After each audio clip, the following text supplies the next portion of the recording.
Hola amigos, ¿cómo están? Muy buenas noches. Soy Julio Barco y esta noche voy a dar una charla sobre César Vallejo. Estamos ya en nuestra segunda jornada dedicada pues a hablar de poetas latinoamericanos.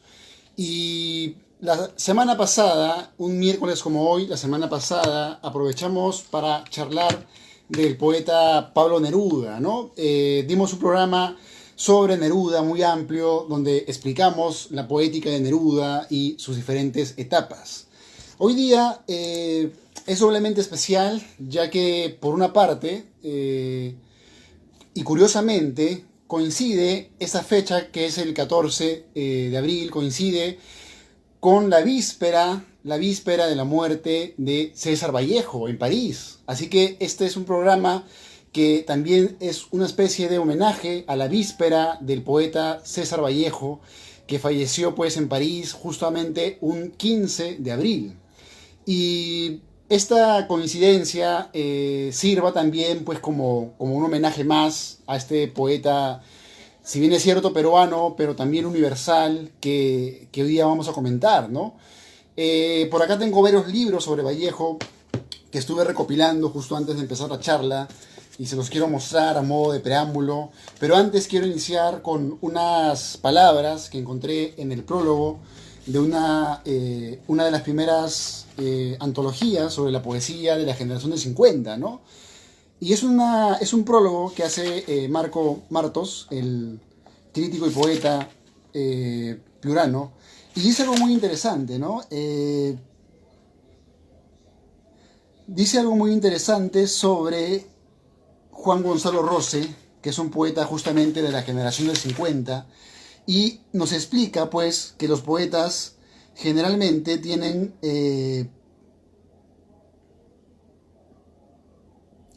mayor talento al inicio de su carrera, es decir, cuando su poesía es relampagueante, cuando recién empiezan a explicar y a expresar el mundo, y al final de su etapa, cuando ya han reconocido la realidad, la han saboreado y la han estudiado incluso, y por ende Juan Gonzalo Rose nos explica ello, ¿no? Que el poeta es bueno en la primera etapa y en la última etapa. Con estas palabras quiero empezar esta noche a conversar sobre este poeta, César Vallejo. Y como les contaba, por acá tengo varios libros sobre él, sobre Vallejo. Hay varios estudios, por ejemplo, este trabajo que es un estudio de Ricardo González Vigil, que es una biografía muy interesante sobre Vallejo. El trabajo de Vigil, como sabe muy bien de González Vigil, como sabemos muy bien los peruanos en general, en Latinoamérica, es un trabajo muy vasto y que recorre no solamente el estudio, sino también antologías dedicados pues a recopilar su prosa y su poética, ¿no? Luego por acá tengo un texto muy interesante, que es una joya en realidad, que es un obsequio que me hizo el nieto del amigo de Vallejo, eh, justamente me hizo Ernesto More, que es el abuelo de este amigo, y me hizo este obsequio que es una joyita, porque es uno de los primeros textos que se publican sobre Vallejo justo luego de su muerte, ¿no? Es uno de los primeros textos póstumos dedicados a estudiar y a conversar sobre Vallejo. Y lo interesante es que lo escriben amigos. Ernesto More, como les digo, era parte de la generación de Bohemia, de Vallejo en Lima, un personaje que también pertenece a la vanguardia peruana y que ya vamos a ir conociendo en toda esta noche. Y que me gustó mucho este texto, ya que es un texto de anécdotas, ¿no? O sea, es el Vallejo, no el Vallejo que conocemos en el colegio, no es el Vallejo que conocemos de repente en una clase universitaria, sino es el Vallejo amigo, en los bares, conversando en París, es el Vallejo que está... Además, aquí encuentro una anécdota muy genial sobre Vallejo niño, ¿no? Que se las voy a comentar, ¿no? Cuentan que Vallejo, que él es de Trujillo, pues, ¿no? La parte andina de Trujillo. Cuentan que Vallejo de niño siempre deseaba, pues, ser el que encabezara unos desfiles religiosos que hacían en Santiago de Chuco, ¿no? y él quería ser el que llevara adelante la campana. Y esta idea de la campana es una idea muy presente pues ¿no? Es uno de los que encabeza toda una corriente poética, no solo en el Perú. Y acá cuentan que él ya de niño tenía esta tendencia, lo que me resultó muy particular, muy agradable y bastante interesante, ¿no? Por otra parte, aquí también vamos a encontrar testimonios de las anécdotas de Vallejo en París. Vallejo cuando intenta vender un cuadro, por ejemplo, que él pensaba que costaba muy, muy caro y que le iban a dar un buen dinero, pero al final resultó pues ser un cuadro de adorno, ¿no? Cosas así muy interesantes que nos hablan de Vallejo, el Vallejo fuera pues de esa aura que es típica de Vallejo, ¿no? Y luego por acá tengo también este libro que me pareció muy interesante, que es un libro que recopila todos los artículos de Vallejo. Vallejo fue un escritor plural, no solamente es el poeta que admiramos, él también se dedicó a hacer novelas cortas, hizo también teatro y además hizo cuentos, como por ejemplo acá, este libro que está acá, que son todas las novelas y cuentos de Vallejo, que sacó Petroperú. Y entre esa faceta de hacer su poesía y de hacer sus novelas y todo ello, para ganar un dinero extra, para tenerse un dinero, para comprarse algo, para comer, para pagarse una cena, escribió muchos artículos de diferentes índoles, ¿no? Y este es un texto muy interesante que salió justamente en Trujillo, me parece que salió con salió con la Municipalidad Provincial de Trujillo y es de lo más interesante para conocer, bueno, entre paréntesis, hace unas semanas me acuerdo que di una conferencia donde analizaba a Vallejo y a Vargas Llosa, ¿no? Como periodistas, y usé este texto, ya que aquí justamente Vallejo explica mucho sus ideologías y pensamientos, pero a nivel periodístico, ¿no? Es un libro que recorre de 1918 hasta 1937, ¿no? Que es un libro muy interesante para conocer esa faceta del Vallejo periodista, ¿no? Que no deja de ser, a pesar de que muchos dicen, ¿no? Por ejemplo, Borges sostiene que el género periodístico es un género menor. No, tú lees un periódico y rápidamente te olvidas lo que está ahí escrito, ya que no está hecho para aquello que es la inmortalidad, ¿no? Pongamos esa palabra tan en desuso ahora, ¿no? Pero creo que entra bien a la analogía. Entonces, Vallejo, a pesar de eso, hace todo un trabajo muy interesante, muy impecable, filosófico incluso, ¿no? Yo acá en este libro encontré muchas ideas, bueno, también las voy a leer después. Y por acá también tengo un estudio sobre Vallejo que lo hace Manuel Pantigoso. Sabrán ustedes que Vallejo es uno de los más estudiados, leídos, comentados a nivel nacional e internacional, ¿no? Entonces, con todo esto, pues, quiero empezar mi charla. Por acá también tengo una antología, ¿no? Nos faltan las antologías populares, como esta que sacó Ediciones Cultura Peruana. Y bueno, tengo también por acá las ediciones de Los Heraldos Negros, Trilce, España parte de Miste Cáliz, etcétera, ¿no? Pero todo ello para pues contarles de qué va a ir esta charla esta noche. Vamos a entonces empezar con algo que escribí y luego voy a leerles algo de su poesía y voy a comentar sobre su poesía. Pero primero quiero empezar leyéndoles un texto breve, en realidad, que hice como introducción al diálogo de esta noche. Bueno, ya saben que estamos en las conferencias que están dedicadas pues, a estudiar a poetas latinoamericanos, ¿no? Y tal como les contaba, la semana pasada hablamos de Neruda, hoy día de Vallejo, la siguiente semana tenemos un programa dedicado a Borges y cerramos con un programa dedicado a Girondo. Así que, si les interesa el tema, están invitados a acompañarme en las siguientes semanas. Y bueno, escribí un texto que dice lo siguiente, ¿no? Vallejo, a 83 años de su muerte, y dice, mañana se cumplen 83 años de la muerte de César Vallejo. Y es en verdad un honor poder hablar de él frente a ustedes. Primero porque se trata de un autor que irradia, no solo a nivel nacional, sino a nivel internacional, y es ya un clásico de la literatura universal. Sin embargo, para los que no conocen nuestra realidad, se asombrarán de saber que nació en este país y fue aquí donde cosechó sus primeros triunfos y derrotas. Vallejo habló en peruano e hizo de ese hablar un diálogo universal, logrando unir nuestra experiencia como tribu con las tribus de todo el globo. Esto, claro, es un trabajo que tuvo mucho peso por la sensibilidad y el genio del propio Vallejo. Él, que nació en el Ande de Trujillo, la zona de Santiago de Chuco, no estuvo alejado de lo que se hacía a nivel internacional. Antes del autor que todos conocemos y admiramos, está el joven que perdió un concurso de poesía en su universidad, el pelucón que embriagado de arte caminaba con sus amigos en la bohemia de Trujillo, en las playas de Huanchaco y por la plaza central, embadurnados con el gozo de escribir de forma auténtica, de no perder los criterios mínimos de arte y de rigurosidad que un trabajo de ese nivel requiere, estimulando a algunos como Aya de la Torre o Antenor Orrego la crítica y el tesón que da pensar con lucidez. Este es pues el joven que también fue condenado a prisión en un caso que todavía hoy nos deslumbra porque Vallejo, que como muchos jóvenes practicaba la rebeldía como una forma de ser auténticamente el mismo, ¿no?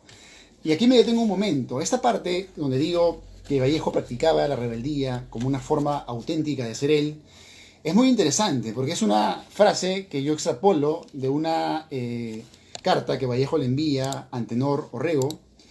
Antenor Orrego viene a ser pues un poco el mentor del grupo de bohemios de Trujillo, ¿no? Antes de llegar a Lima y estar en Lima, Vallejo tuvo una etapa en Trujillo muy importante por lo que les contaba, ¿no? Entre otras cosas conoce a este grupo de amigos y el más interesante, Antenor Orrego, era una suerte pues de filósofo pero de la estética. Él filosofaba sobre qué era el arte y sobre cómo generarlo de forma auténtica en Latinoamérica. Y Vallejo le manda una carta, bueno, le manda varias cartas, son amigos, comparten tertulia.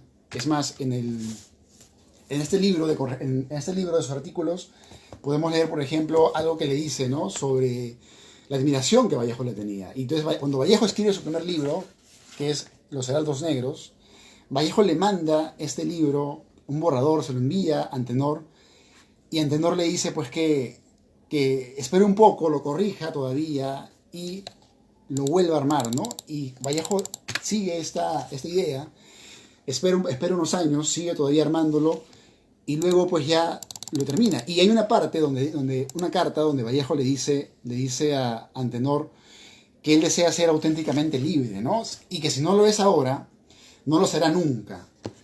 Y vemos ahí la apuesta radical de Vallejo como artista, como escritor, como poeta, poniendo por delante de otras ocupaciones, tal vez bastante pues exigentes, porque ustedes saben, ¿no? Una vida necesita pues sostenerse. Entonces Vallejo muchas veces era rebelde incluso en esa radicalidad, ¿no? No recuerdo dónde leía que la genialidad, los genios son los que más apuestan, los que tienen la apuesta más radical.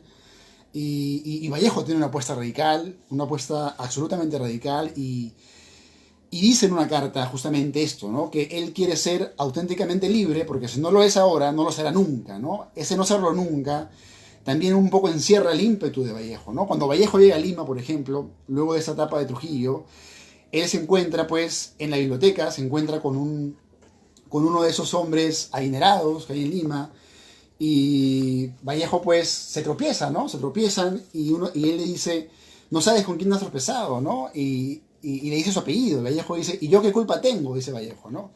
¿Y yo qué culpa tengo? O sea, esa forma de no tenerle, de no humillarse ante nadie, ¿no? Ese ímpetu que tenía Vallejo, juvenil, que además era el mismo Vallejo que cierta noche, bebiendo con su familia y sus amigos de Santiago de Chuco, afirmó que sería más genial que Rubén Darío, ¿no? Que en esa época era el poeta que todo el mundo leía y admiraba, ¿no? Era el poeta astro de toda Latinoamérica, junto a Chocano, y Vallejo afirmó, yo voy a ser más grande que él, ¿no?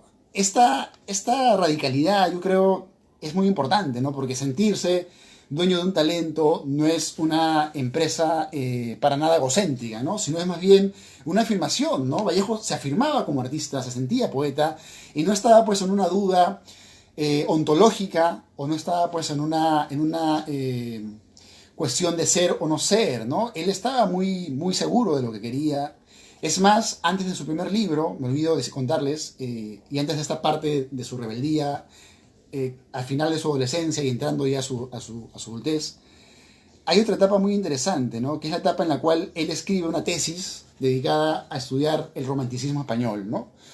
Y esa tesis yo la he leído como unas 3, 4 veces porque me resulta interesante a nivel de pensamiento. Si ustedes leen esa tesis, van a darse cuenta que Vallejo cita a un filósofo francés, bueno, sociólogo en realidad, que se apellida Guyau, ¿no? Guyau, él estudiaba lo que era el arte y la sociología, cómo el arte podía de alguna forma influenciar, de alguna forma repercutir en toda una época, ¿no? Y es algo que se ve siempre, ¿no? La política y el arte, o el arte y la política, son dos fuerzas.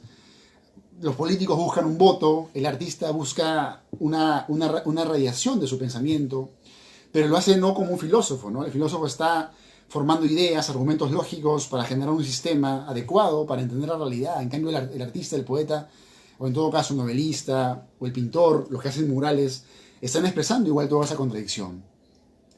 En ese sentido, Vallejo conocía esto por esta tesis, ¿no? La tesis que le dedica al romanticismo en la literatura española, desarrolla pues todo lo que fue Espronceda, cómo se influenciaron con todo el pensamiento de los ingleses, etcétera, ¿no? Incluso llega también un poco a hablar de la influencia que tiene en nuestro país el romanticismo. No olviden ustedes que el romanticismo en el Perú, para muchos autores como Ribagüero, por ejemplo, leí hace unos días, para Basadre incluso, y también para Porras Barrenechea, ¿no?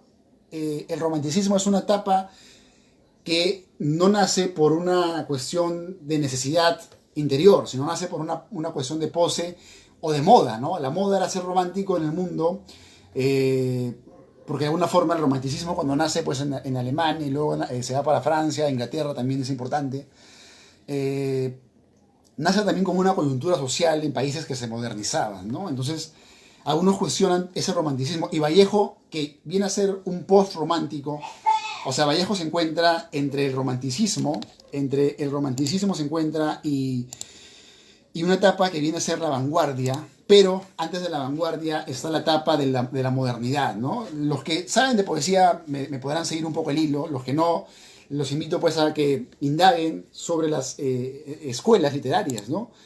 También es obvio que estaba influenciado por Julio Herrera y Reisi, ¿no? Que es un poeta uruguayo, muy poco leído actualmente, y también tenía esta cuestión de hacer sonetos, ¿no? El primer libro, Los Heraldos Negros, justamente vamos a encontrar que es una obra donde se ve mucho esa influencia, ¿no? La influencia de el modernismo, la influencia de estos autores, pero también la influencia que muchos críticos no lo dicen y que me parece importante resaltar, ¿no? Que es la influencia del siglo de oro español, que justamente, como les digo, viene pues de ese estudio que Vallejo hace, que es para su tesis universitaria, que yo recomiendo leer porque es muy interesante, ¿no? Que es sobre el romanticismo español. O sea, Vallejo ya había leído, para resumir, La Vanguardia, o empezaba a leer La Vanguardia, tanto la vanguardia europea como la vanguardia latinoamericana. Además, ya había leído toda la poesía clásica española, que había estudiado con su tesis, y además el modernismo, ¿no? Que es una escuela que para unos críticos es una de las primeras escuelas latinoamericanas, ya que es una escuela donde se afirma una actitud diferente, no sumisa ante la propia escuela española, ¿no? Que es la escuela que siempre pues, los latinoamericanos, por ser parte de una invasión, habíamos adoptado, ¿no? Por mucho tiempo. Entonces, esos autores, desde Rubén Darío, se rebelan contra esa sumisión estética y buscan pues lo nuevo, ¿no? Y ese buscar lo nuevo en Vallejo es muy interesante, ¿no? Porque si bien Vallejo lee todo lo que les digo, y es muy importante resaltarlo, Vallejo es un gran lector, es un gran conocedor de lo que hace, no lo hace llevado por un entusiasmo, ¿no? Él es un lector, es un estudioso del tema, y eso pues genera que sea auténtico, ¿no? La autenticidad, esa originalidad que Antenor, su amigo, le pide pues que desarrolle, ¿no? Que es la autenticidad que encontramos en este libro, que es Los Heraldos Negros, de 1918. Pero también no podemos negar que, por otra parte, Vallejo tenía una gran carga religiosa, ¿no? Vallejo, y además una gran carga de la propia geografía sentimental que él habitó, ¿no? Vallejo quiere recuperar de alguna forma su propio pueblo, siguiendo pues los postulados que ya se plantean de la vanguardia, por ejemplo lo que hace Joyce con el Ulises, o lo que hacen muchos autores, ¿no? De universalizar lo propio. Tú, hablando de tu aldea, como dice Tolstoy, puedes hablar del universo. Y esta frase tolstoyana es muy aplicable a Vallejo, ¿no? Vallejo nos cuenta pues su aldea, nos cuenta los personajes, no deja de ser romántico, no deja de ser modernista. Es más, hay partes donde cita a Rubén Darío. Además, otros autores que en esa época escribían era, por ejemplo, Abraham Valdelomar, ¿no? Abraham Valdelomar ya para ese rato, para esas épocas, hablamos de inicios del siglo XX, o sea, más o menos 1910, por ahí. Para esas épocas ya Valdelomar era una presencia a nivel de todo el Perú, ¿no? Y era el escritor que viaja y llegaba a las provincias y daba pues conferencias, ¿no?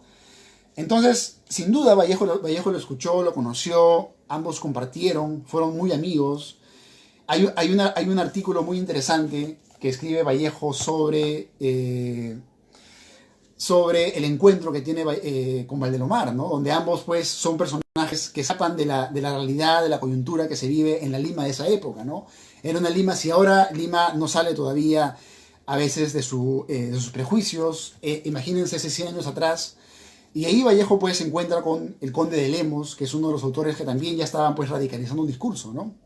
Entonces todos estos autores van a formar pues una carga de influencias y van a generar lo que Vallejo pues intenta hacer en este libro, ¿no?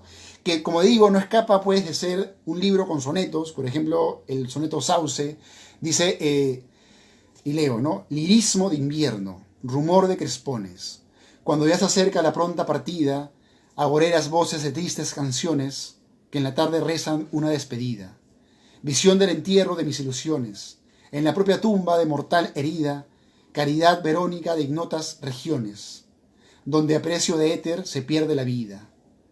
Cerca de la aurora partiré llorando, y mientras mis años se vayan curvando, curvará guadañas mi ruta veloz, y antes fríos óleos de luna muriente, con timbres de acero en tierra indolente, cavarán los perros aullando un adiós.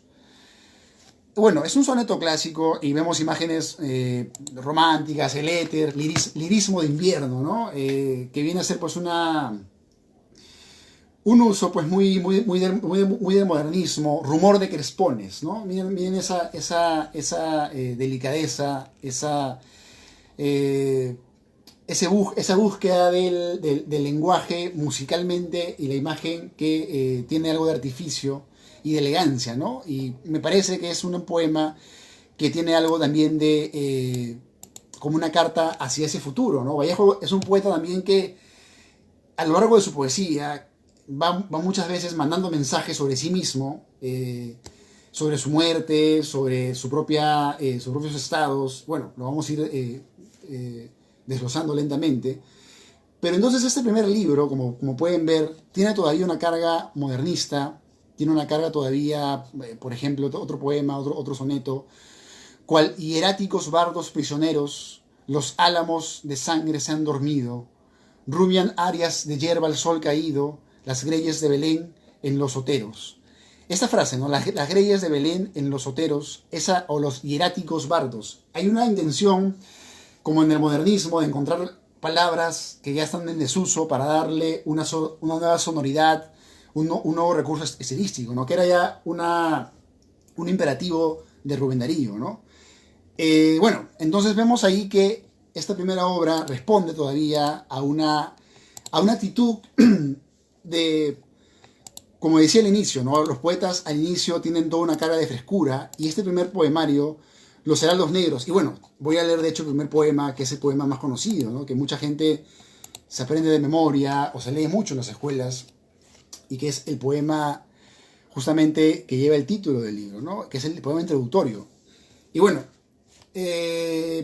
antes de pasar al siguiente libro, que es Trilce, y leer este poema, ocurre algo raro con Vallejo. Ocurre que Vallejo ya se vuelve pues una especie de mito, una especie ya de de religiosidad incluso, ¿no? Hay toda una... Estoy seguro de que ningún peruano, o muy pocos peruanos, lo ignoran sobre Vallejo. Es más, en el Perú ya hay calles que llevan su nombre. Yo vivo cerca donde hay una estatua de Vallejo. Acá en Lima deben haber muchas, y conozco algunas en el centro de Lima. Hay algunos también, pues, ¿no? Que usan el nombre de Vallejo para equipos de fútbol, para universidades. No siempre, pues, con el respeto que merece este autor, ¿no? A veces simplemente aprovechándose de su fama ya ganada y su prestigio. Pero a mí me parece que ocurre con Vallejo lo que ocurre con Pessoa, ¿no? Yo veía un documental, Pessoa es como el poeta eh, por antonomasia en Portugal, ¿no? Pessoa es como el poeta más conocido y querido, pero siento que pasa algo similar con Vallejo, que no es muy leído, ¿no? Entonces, ocurre que mucha gente conoce a Vallejo, pero ha leído uno o dos poemas y tiene una idea de Vallejo y no lo ha profundizado. Entonces yo siento que tenemos una deuda con su literatura, ¿no? A pesar de que ya es conocido y de que ya hay colegios y hay ya universidades. Eh, en fin, hay mucha difusión de su obra. Siento que todavía no lo hemos leído o nos hemos quedado con una parte de Vallejo. Y antes de leer esto me acuerdo muy bien cuando conocí Trujillo. Justo me encontré con un señor que me habló de Vallejo y me pareció muy curioso que en Trujillo ciertas personas incluso lo criticaran, ¿no? Me empezó a hablar mal de Vallejo, me acuerdo, hubo una crítica que me hizo, creo que era una persona, una prista. O sea, a lo que voy, hay bastantes ideas, hay bastantes lecturas sobre Vallejo y yo invito pues a que nos dejemos de prejuicios y leamos la obra, ¿no? Leamos el sumo que Vallejo nos deja. Dicho esto, voy a leerles este poema que es uno de los más clásicos y dice así. Hay golpes en la vida tan fuertes, yo no sé. Golpes como del odio de Dios, como si ante ellos la resaca de todo lo sufrido se emposara en el alma. Yo no sé. Son pocos, pero son. Abren zanjas oscuras en el rostro más fiero y en el lomo más fuerte. Serán tal vez los potros de bárbaros Atilas o los heraldos negros que nos mandan la muerte, ¿no? Ahí Vallejo pela a los mensajeros de lo funesto, ¿no? Vallejo, para muchos críticos, es el poeta que representa el dolor, ¿no? El dolor como una constante en el humano. Y luego dice, son las caídas hondas de los cristos del alma, de alguna fe adorable que el destino blasfema. Esos golpes sangrientos son las crepitaciones de algún pan que en la puerta del horno se nos quema. Y el hombre, pobre, pobre, vuelve los ojos como cuando por sobre el hombro nos llama una palmada. Vuelve los ojos locos y todo lo vivido se emposa como charco de culpa en la mirada. Hay golpes en la vida tan fuertes, yo no sé. Bueno, esta poética, poema que es muy clásico, tiene una carga trágica, tiene además una mirada muy presente que vamos a ver también en Trilce, que es el hombre con su dolor, es el hombre con su dolor sin la protección de un Dios, es el hombre con su dolor arrojado al mundo, desarraigado a veces hasta de esperanza, desarraigado a veces hasta de todo tipo de mejora, es el hombre que sufre, ¿no? Y esta idea del sufrimiento, esta idea de la tragedia del ser humano se va a ver muy bien reflejado en su siguiente obra, que ya es una obra que lleva pues la aventura estética de Vallejo a otro nivel, ¿no? Si acá en este libro, que es Los Heraldos Negros, que lo publica pues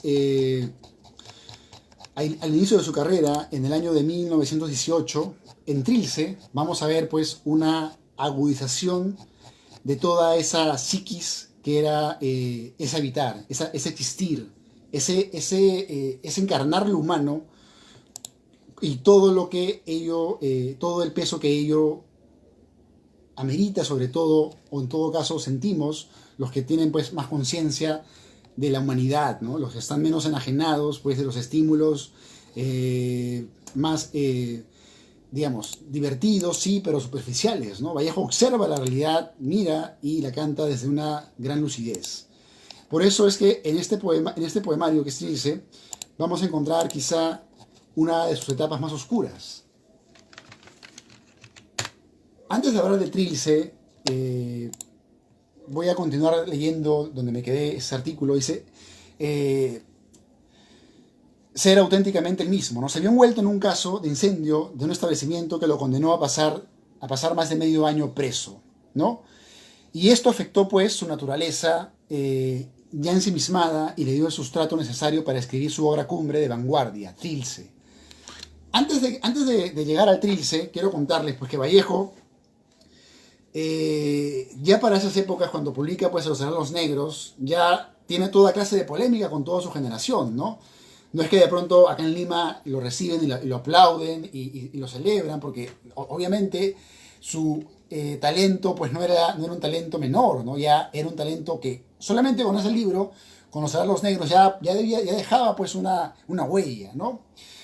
Sin embargo, la intelectualidad limeña pues no es demasiada, qué sé yo, abierta, no aplaude sus obras, es más, hay mucha marginalidad de Vallejo. Incluso hay una anécdota, pues, ¿no? Que el hijo de Ricardo Palma, Clemente Palma, incluso escribe un artículo donde habla de que todos en el Perú pueden ser poetas menos Vallejo, ¿no?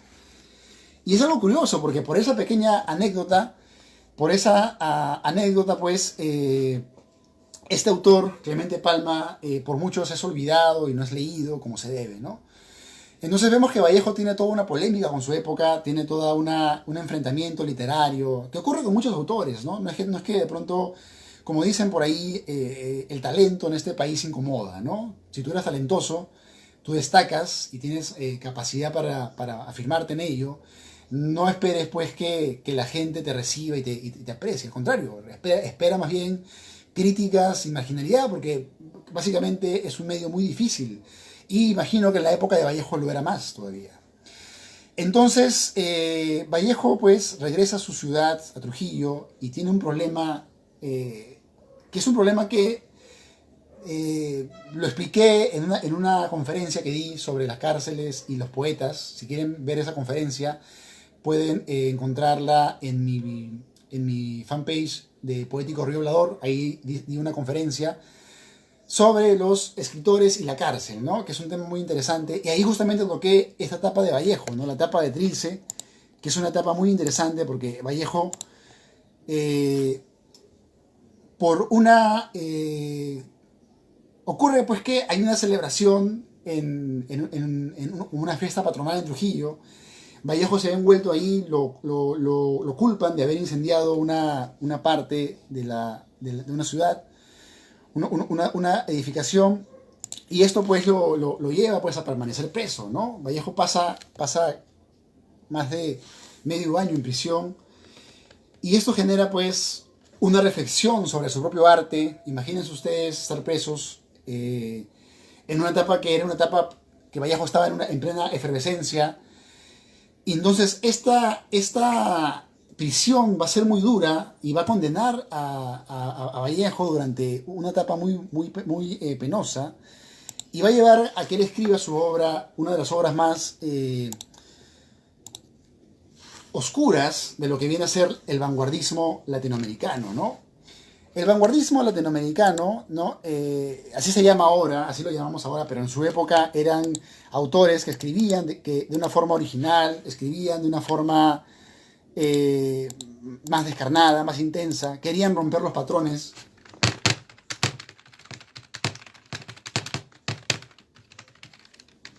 Es como si tú, por ejemplo, ahora quisieras hacer rock y quieres hacer una nueva forma y entonces tratas de innovar, ¿no? Igual, ellos querían innovar en las formas. Entonces Trilce, pues, si en el antiguo libro, si los Hermanos Negros era una respuesta muy auténtica a toda la movida del modernismo, Trilce es una etapa mucho más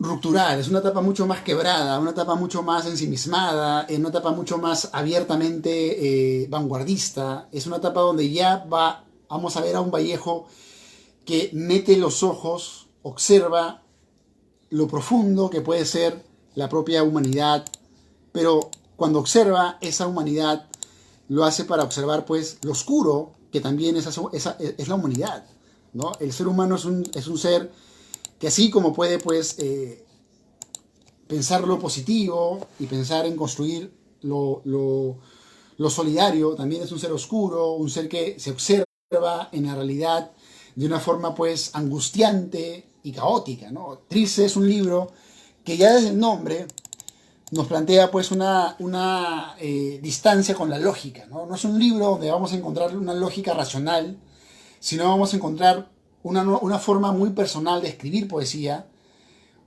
es decir, una forma muy personal de sentir la realidad. Y la realidad que siente Vallejo es una realidad que, así como los cuadros que tenía Picasso, donde hace una realidad que se separa y que sale para varias formas de entenderla, es decir, el caos. Imagínense ustedes pintar el caos, ¿no? Lo caótico que puede ser que cada quien tenga una propia ideología, que cada quien tenga una propia forma de ser, un propio discurso. Entonces, por una parte, la modernidad entrega pues a los artistas, sobre todo, este cierto caos, ¿no? Y Vallejo pues no está solo, ¿no? Si vemos en la poesía universal, cuando se publicaba Trilce, se publican también libros como el Ulises de Joyce, ¿no? Que también es otra obra radical, que es una novela que transcurre en un solo día, donde también se apela pues a diferentes miradas sobre la realidad. Entonces, por una parte, este libro Trilce es un libro de vanguardia que rompe los cánones o las formas de escribir poesía. Es decir, Vallejo acá, por ejemplo, en su primer poema, habla... mira, se lo voy a leer a ver si logran entender alguna parte, porque es un lenguaje muy críptico, ¿no? Es un lenguaje que no es directo, no está incluso hecho como para de pronto leerlo pues para un público tan grande. Más bien parece la confesión de alguien que está muy absorto en su propia mente caótica y escribe desde ahí una especie de discurso contra el capitalismo, contra la propia realidad, contra la propia modernidad, ¿no? Esa modernidad que Vallejo no deja de ver con los ojos del niño que siempre fue, ¿no? El niño genio que puede observar la realidad y que de pronto quiere también reflejarla y reflejar los vacíos que la realidad y ya con su mirada más adulta puede observar, ¿no? Entonces miren ustedes este poema, por ejemplo. Dice, ¿quién hace tanta bulla y ni deja testar las islas que van quedando? Un poco más de consideración en cuanto será tarde, temprano, y se aquilatará mejor el gubano. La simple calabrina tesorea que brinda sin querer en el insular corazón salobre alcatraz a cada y a la idea grupada. Un poco más de consideración y el mantillo líquido, 6 de la tarde, de los más soberbios bemoles. Y la península párase por la espalda, abosaleada, impertérrita, en la línea mortal del equilibrio. Este poema, la forma como está escrita, esta poesía, además, cuando ya la observen van a darse cuenta de que Vallejo todo este libro lo escribe pues con números romanos. Tampoco le importa mucho la ortografía, juega mucho con las mayúsculas, con las minúsculas, los versos se intercalan, no hay un orden lógico. Si en el anterior libro hacía sonetos, este libro va a escribir de una forma más libre, pero esa forma libre de escribir es también una propia metáfora de lo caótico y lo angustioso que puede ser el mundo que habita, ¿no? Ese mundo que está observando, ese mundo racionalista y capitalista donde no hay demasiadas oportunidades a veces y donde todo lo que se plantea aquí Vallejo es una suerte de metáfora sobre el caos. Por otra parte también, si lo seguimos analizando, vamos a encontrar una lectura subterránea sobre la mirada pitagórica. Encontramos pues una lectura sobre las ideas que tenía Pitágoras sobre los números, y eso también Vallejo lo analiza de una forma como una suerte de reflexión para poder escapar de la propia modernidad. Como también vamos a encontrar, por ejemplo, poemas, como bien les contaba hace un rato, donde refleja ese desarraigo, esa soledad que uno siente pues, en el mundo moderno que vivimos, donde a veces no hay encuentro con el otro, donde a veces no hay esos momentos para estar sin máscara y de pronto alguien sensible como Vallejo lo puede manifestar, ¿no? Y por acá hay un poema que rescata justo lo que les digo, que es un poema muy interesante. A ver, voy a buscarlo.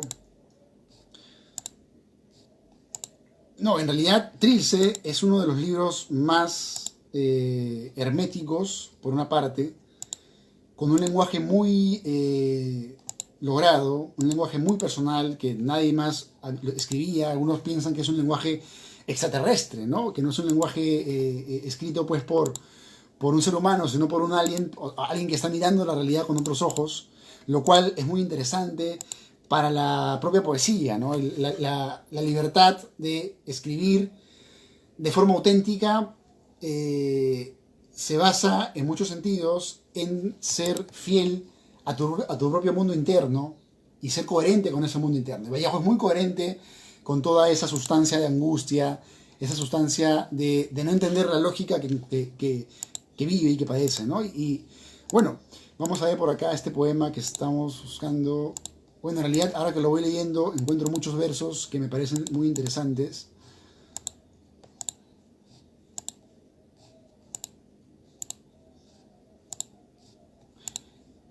Es decir, este Vallejo, el Vallejo de Trilce, no es un Vallejo que tiene esperanza con el futuro, ni siquiera con el otro, sino es un Vallejo que está, digamos, en una eterna desesperanza, un eterno desasosiego con la realidad, con el mundo.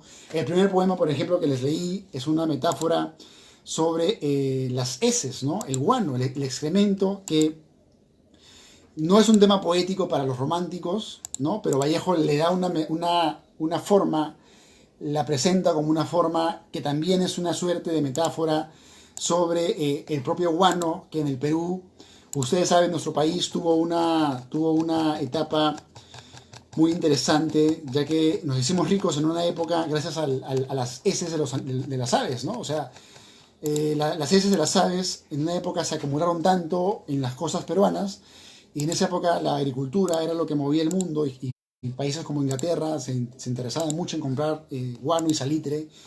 Y justamente por el guano y por el salitre empezó la guerra del Pacífico, ¿no? Por eso Bolivia perdió su salida al mar y Perú también entró. Y Vallejo hace una reflexión sobre eso, ¿no? Cuando Vallejo habla en este poema sobre el guano, dice, ¿no? Y se aquilatará mejor el guano, la simple calabrina tesorea, que brinda sin querer en el insular corazón. Bueno, hay una metáfora velada también sobre esa etapa que viene a ser una suerte de... Acá está este poema. Ajá, acá está. Entonces, hay una crítica, sí, al mundo, hay una crítica a la modernidad, ese mundo que Vallejo habita y que no es el mundo pues que él vive de niño, ¿no? Vallejo siempre está pensando en aquella etapa cuando él era el niño en su casa. Recuerdo ahora que a Vallejo no le gustaba compartir su pan, ¿no? El pan que le ponían en la mesa, a él le gustaba comérselo todo grande y lo guardaba en su cuarto, lo guardaba debajo de su almohada y se lo comía, y siempre tenía ese hambre, ¿no? Ese hambre de Vallejo, que en el Vallejo niño puede ser un hambre biológico, pero en el Vallejo adulto ya es un hambre metafísico, ya es un hambre no solamente de la barriga, sino es un hambre, un deseo también de expresarse, un hambre de artista, ¿no? Y entonces ese Vallejo que sale de ese paraíso que es la infancia, que para muchos artistas va a ser la infancia, el Vallejo de Trilce escribe lo siguiente, ¿no? Dice: las personas mayores, ¿a qué hora volverán? Da las 6 el ciego Santiago y ya está muy oscuro.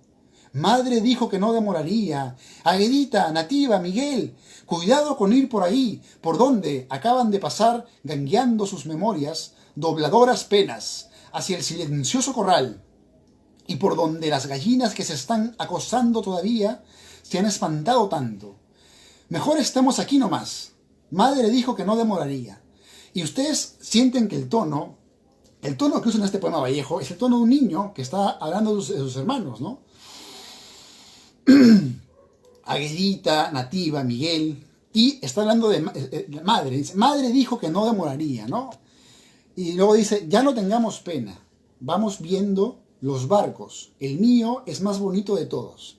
Y ese verso me parece muy gracioso, ¿no? Porque es ese niño, Vallejo es ese niño en este poema de Trilce, es ese niño que se jacta de tener el mejor barco, ¿no? Porque dice, vamos viendo los barcos, el mío es el más bonito de todos, ¿no? O sea, el niño que se jacta de su ufana, ¿no? Esa actitud muy del infante que siente que lo suyo es muy especial, ¿no? Y que luego ya te das cuenta que todos los humanos tienen algo especial, ¿no? Pero el niño es egocentrismo del niño, con los cuales jugamos todo el santo día, sin pelearnos, como debe ser.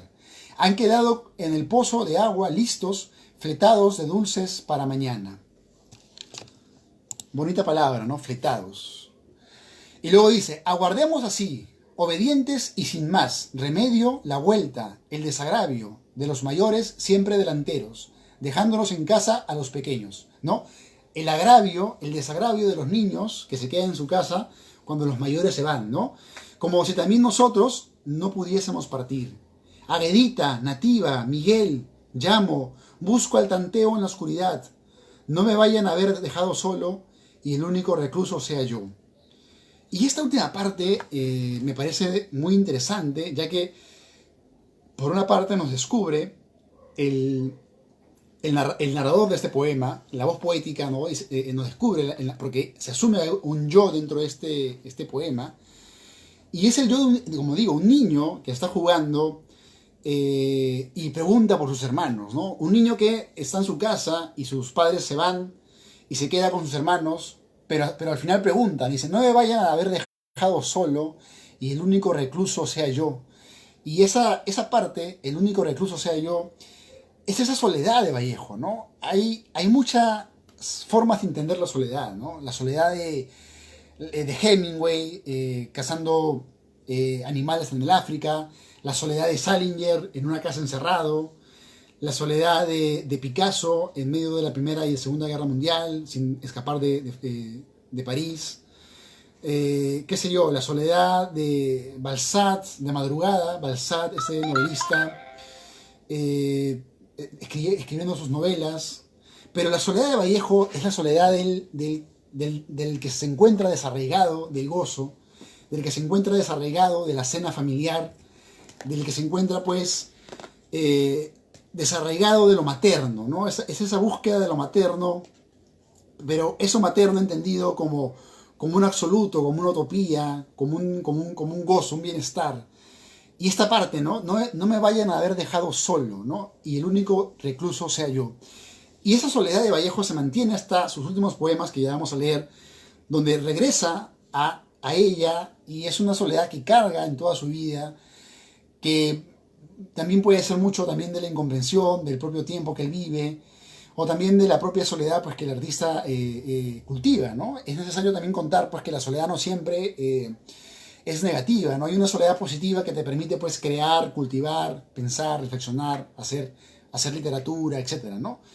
Entonces vemos que Trilce es una obra compleja que tiene pues diferentes tipos de formas pues, de acercarse a lo poético. Además también me parece muy interesante lo sexual de esta obra. Es una obra muy sexual. Por ejemplo, este poema que dice así, ¿no? Es el poema 13 y dice, pienso en tu sexo. Simplificado, el corazón, pienso en tu sexo. Ante el ijar maduro del día, palpo el botón de dicha, está en sazón y muere un sentimiento antiguo, degenerado en seso. Y acá hace un juego con la palabra sexo y la palabra seso, ¿no? Que al final dice degenerado en seso, ya con ese, ¿no? Y luego dice, pienso en tu sexo, surco más prolífico y armonioso que el vientre de la sombra, ¿no? La sombra como la muerte, ¿no? Y surco más prolífico que el de la sombra. Y luego dice, aunque la muerte concibe y pare. Interesante esa metáfora, ¿no? La muerte como una engendradora también, ¿no? De Dios mismo. Concibe y pare de Dios mismo. Oh conciencia, pienso sí en el bruto libre, que goza donde quiere, donde puede. Oh escándalo de miel en los crepúsculos. Oh estruendo mudo. O dumot neus se. Y o dumot neutre se es la palabra estruendo mudo al revés. Y esta forma de hacer este cierre es una actitud muy vanguardista, ¿no? De jugar con la propia lógica de la gramática, la propia lógica de la ortografía, ¿no? Los profesores a veces nos piden que seamos cuidadosos con la ortografía y lo hacen con propiedad, ¿no? Porque hay que tener propiedad para escribir y comunicarnos. Pero el poeta tiene esa licencia, que llaman licencia poética, para romper estos falsos patrones o estos patrones impuestos y recrearlo de una forma más aguda y crítica con su propio trabajo, ¿no? Cuando Vallejo dice estruendo mudo, al final hace una especie de crítica hacia, pues, lo promiscuo que pueden ser algunas personas, ¿no? Dice, pienso sí en el bruto libre, ¿no? Que goza donde quiere, donde puede, ¿no? Que es una forma muy interesante de pensar, pues, en esa promiscuidad. Bueno, pero lo interesante de este poema, lo que hace que este poema tenga un sabor especial, es todas esas herramientas con las cuales Vallejo, pues, elabora su arte poético, ¿no? Entonces, Vallejo es un poeta consciente de su arte, no es un poeta, el poeta romántico era el poeta que escribía por inspiración, ¿no? O sea, estás inspirado, ves la luna, ves un paisaje y escribes, ¿no? Vallejo es un poeta que corrige mucho, ya, que escribe mucho, que se toma la poesía como si fuera, pues, un ingeniero de sistemas, que se toma la poesía como si estuviera construyendo, pues, una casa de 1000 pisos y quiere, pues, en cierto sentido,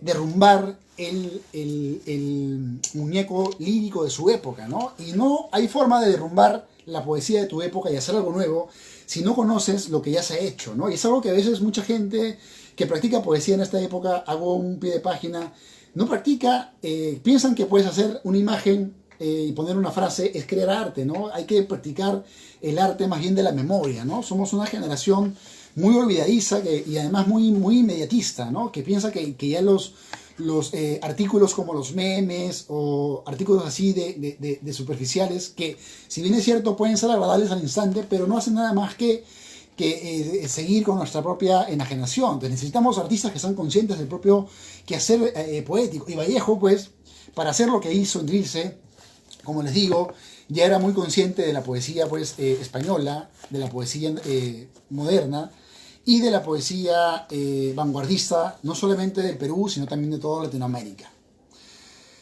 Bueno, hasta aquí Vallejo sigue todavía en el Perú, hace Trilce en el Perú, lo termina de escribir, le manda Trilce a su mejor amigo, a su pata del alma, al gran pensador y filósofo Antenor Orrego, y le dice, ¿sabes qué? Has hecho algo genial. Y Vallejo le manda una carta donde dice muchas cosas muy interesantes. Vamos a ver si por acá lo puedo encontrar.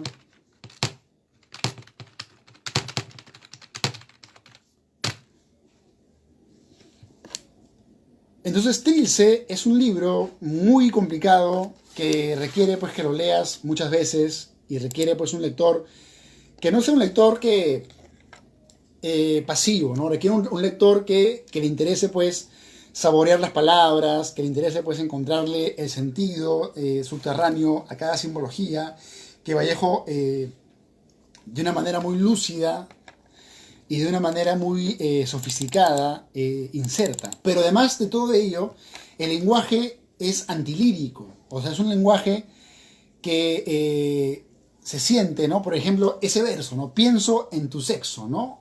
Esa forma de decirlo, que no es una forma tan, digamos, romántica como lo podría hacer un poeta anterior a él, ¿no? O sea, el poeta anterior a Vallejo, romántico tal vez, tendría más recato, tendría más remilgo. Sin embargo, en Vallejo está por encima de ese remilgo, por encima de esa falsa poeticidad, está la honestidad, ¿no? Y acá, en esta carta que le manda Vallejo a Antenor Orrego, dice lo siguiente, ¿no? Que me resulta muy interesante leerlo porque vemos a ese artista que es lúcido con su arte, ¿no?